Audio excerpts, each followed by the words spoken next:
Hi, Kathy here from Kathy's Cute Creations. Today I am going to show you the frog that I am making for the triplets, plus their big brother, Charlie. And this is what I've gotten.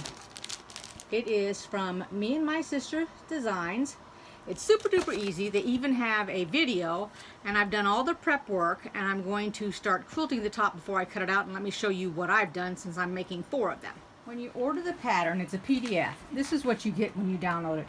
You'll get 2 pieces for the A part of the frog, which is the left-hand side, 2 for the right, and then 2 for the back. Now the back gets done, placed on the fold. You'll also get this piece of paper which tells you how to put them together. Get that. There you go. Now let me show you what I did. First, I went ahead and I made another copy of the paper because I never use my originals.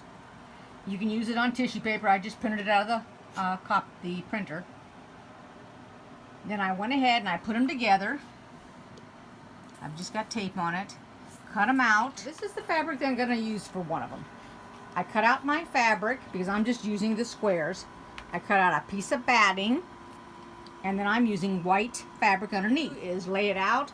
You want to make sure that you do your curve right here so that he's got a little bit of a bump because you're going to be stuffing him. Now they're using the little pellets. Let me get mine up here and I'll show you. They're using these little poly pellets. Alrighty, here's one of them. Now all I did was some meandering. As you can see, I did this in a blue thread, and I did all the backs in white because that's what the fabric was. And then I did one in the kitties. All these little kitties have hats and flowers. And I did that one in a variegated thread, which you can just about see. It changes colors. Here you can see a purple on this little kitty cat right here. And then it changed colors here. Now this thread was, I'm trying to think what the name of it was. I think it was Oral Fill. And I had a booger of a time because I used the Universal 12 for all, but when I hit this thread, it wouldn't work, so I went up to a 90. A quilting 90, by the way. And then this is Cat's. Whoops, it's upside down. Let me turn it around here. Alright, and I used a purple thread on that. That looks really good. Just a cotton thread now. And then this one I used an orange, and this is embroidery thread. I thought that looked really good.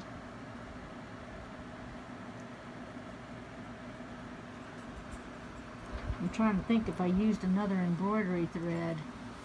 Let me look at this. Yeah, this blue one here, this is embroidery thread also. That's why it's got like a little shininess to it. See how it shines right there? You can see. Alright, now I'm going to cut them out. So I have the tops sewn together, and as you can see, I put some little eyes on them. So this is just plain old fabric. These are the boys here on the right with little round eyes. The oval eyes are for the girls. Now this is the way that I start. So I can already see the seam where I ironed this before I've cut it out. And keep in mind that the back is not going to fit exactly over because you've got curves on the front part. And now I already did one, and I had made my opening on the side, and I realized that wasn't going to work because then I couldn't get the rest of it stuffed. So I clip it because I use clips and pins. You can do whatever is easiest for you, but this is the way that I did it.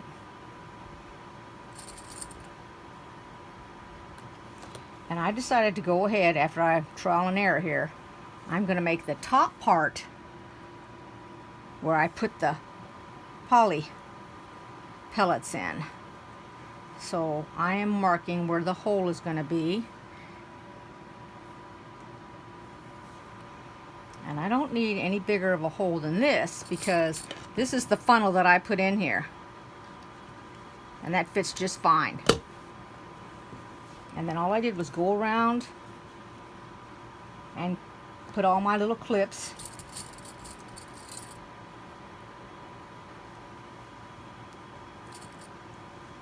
Hopefully you can see all this. It doesn't need to be perfect because you may readjust it as you go along. What I normally ended up doing was every now and then I end up putting a pin in it. I see you're pinning it. It's not right sides together now. You're putting the part that you've quilted, or if you didn't quilt it because you didn't want to, or you don't know how, and you find it's too time consuming. And it doesn't have to be any kind of fancy quilting either. You can put straight line quilting, use your walking foot if you wanted to. Doesn't need to be fancy. And if you feel like this is too hard, because keeping in mind this is just cotton, so you know there's not a lot of give in cotton. And if you feel like it's going to be too tight, you could actually use a polyester. The only thing that I got to say about that is if you do end up using it, then what you're going to want to do before you sew it together, let's say that that's what you decided to do because it was a lot easier for you.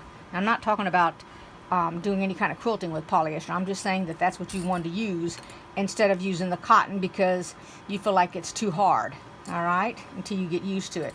If that's the case and you want to do it, then you're going to need to stay stitch all the way around it. And the reason you're going to need to stay stitch is wherever you make your opening to put your poly pellets in, you'll end up stretching that out, and you don't want to do that. Because I think this could be made out of any kind of fabric. You can make it out of flannel too. Flannel has a little bit of give in it.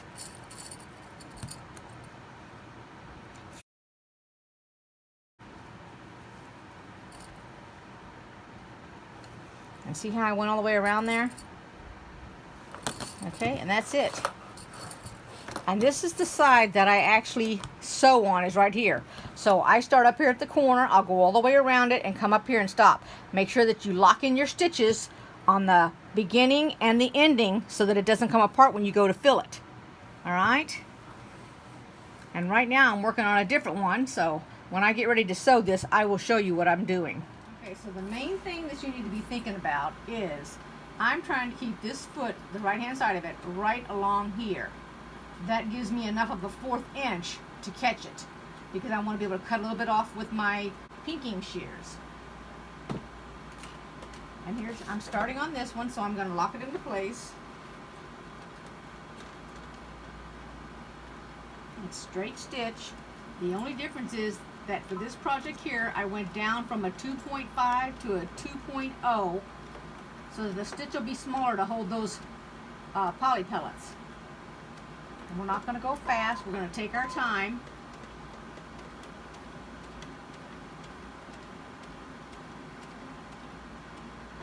Now I'll take this clip out and I'll move this pin over and come on around the corner.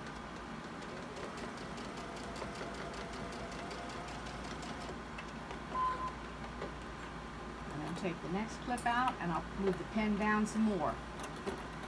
Now if I have to pick this fabric up to push that bottom piece of fabric over to get it lined up, then that's what I do.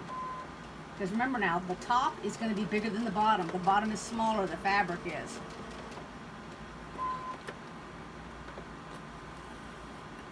Now, this is where I do a lot of picking up with the foot. I'll sew a little bit, pick it up, turn it, in order to get around these arms. If you got a knee lifter that came with your machine, then now would be the time to be using it. If not, you have something like this, use it. If you don't even have this, then you're going to just slowly go a couple of stitches, stop, pick up your foot, go a couple more stitches, stop, pick up your foot, and that's it. And then you'll get a straightaway here. And if you haven't perfected your corners to go around, now's going to be the time that you're going to be doing that. So I'll put a pin over here on the left. And then what I try to do when I come around this corner. Now, as I come around the corner, even though I've got a 2.0, it's actually going to get smaller because I'm going to pull a little bit as I come around the corner. because I won't be able to, I mean, you can pick your foot up constantly, but I kind of like to roll it like this, just a little bit. It almost wants to roll for you. As long as you're pulling your fabric, it's rolling. Just like that.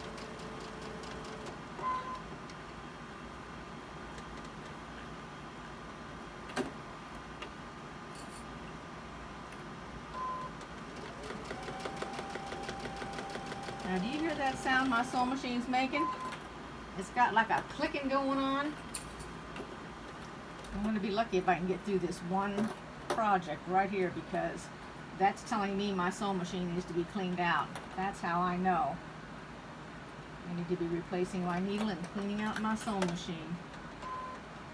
That's why it's making that clacking noise. It's letting me know it before it quits on me here.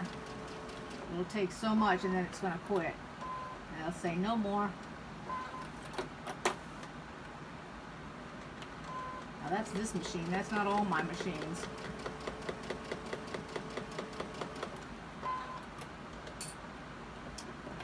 With all the different quilting that I did on these little pieces, it's probably built up with little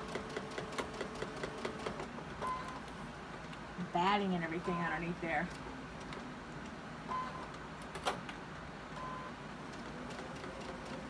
And like I said, I think I can get away with one more project. We're going to see.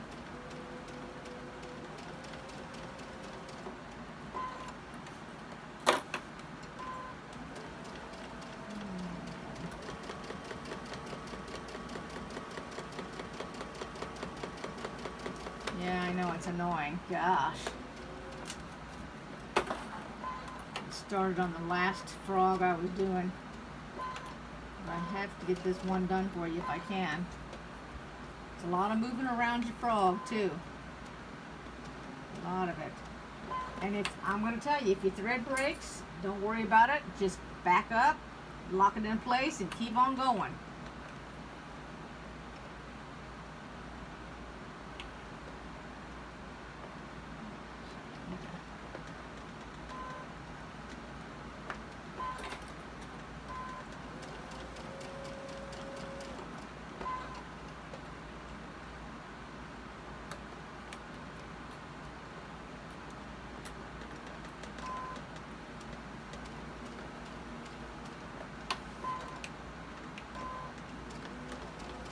You know, when you get done doing the whole thing, you can always go back and do it again if you have to, if you want to reinforce it.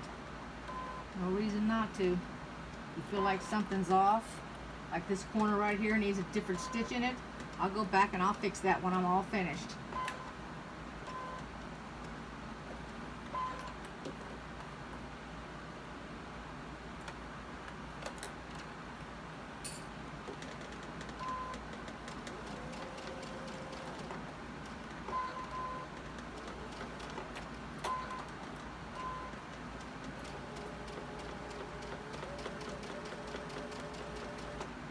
I was going to put these kids' names on them, but I played with a few different little designs and I just didn't like it at all. So I said the heck with it and scrapped that idea.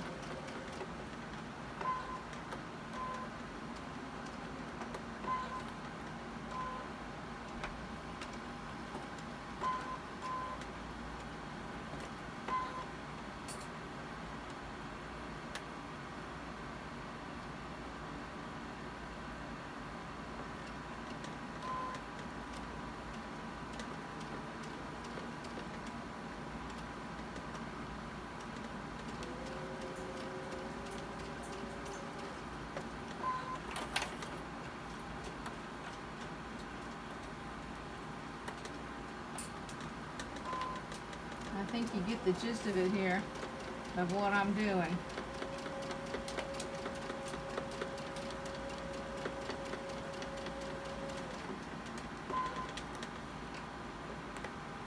And that's it, just go all the way around the frog.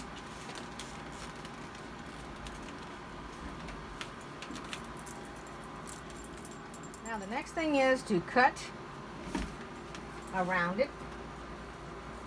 So I have my pinking shears, and you don't do it right here. where you have an opening, you go beyond the opening. And this is the side I use. I don't use the other side because now I will see where I need to go back and catch some stuff. And then I go back over here. I flip it over and do just enough so that when I come around to it, I will stop because I want that entire opening for my insertion of the poly pellets. So when I get to this point about the foot there, I will quit. And then that's all you do. Just keep going all the way around. Now that's the size of one of those little pellets. See, it's not very big at all. See, it's not very big at all. It's like a grain of rice. Here's the process that I do the poly pellets. First I put my trash can down there. Put my funnel in the opening. I hold on to it because it is slippery. And then I feed, and I do this all over the trash can so in case it falls, and I just slowly pour it and it goes into the frog.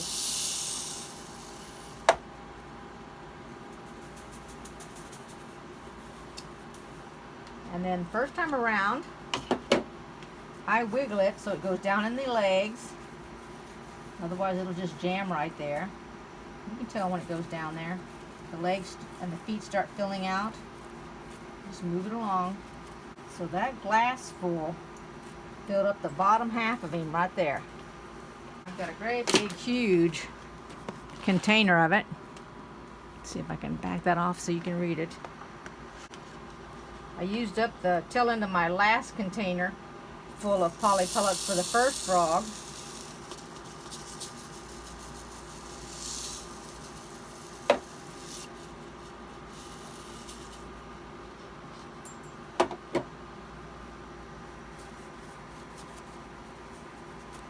I filled it up a little bit, about right there.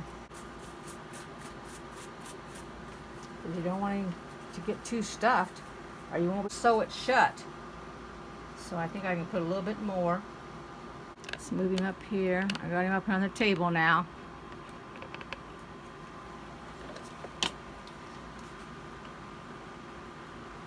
It's not going to take much more.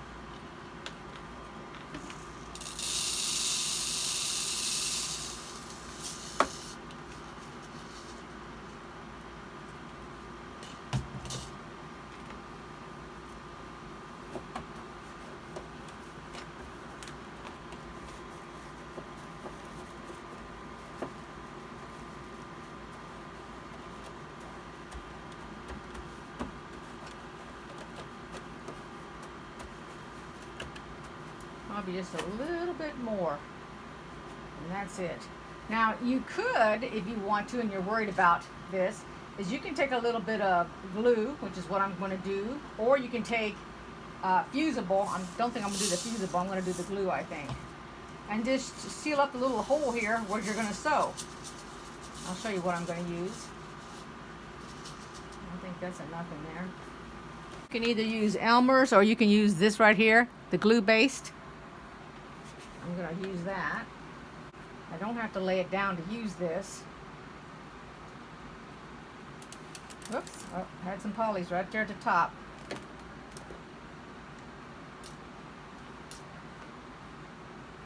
Just put it right on the top up here, where I'm going to be gluing that shut, because that does not interfere with the sewing.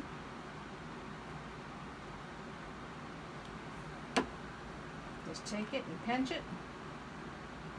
That's pretty fast acting glue. You can pin it or clip it.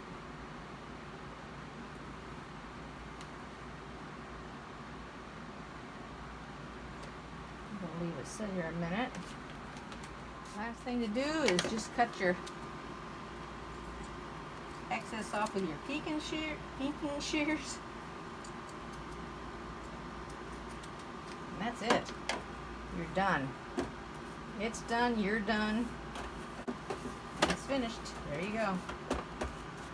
Now I'm going to get the rest of them all stuffed up and ready to go. 4 frogs for 4 babies. I hope you guys enjoyed this video. Give it a thumbs up if you did. Subscribe, hit the like button, hit the little bell so you can get my new videos coming out. And I'll see y'all next time. Thanks for watching, everybody. And welcome to all the new YouTube subscribers. Take care. Bye-bye.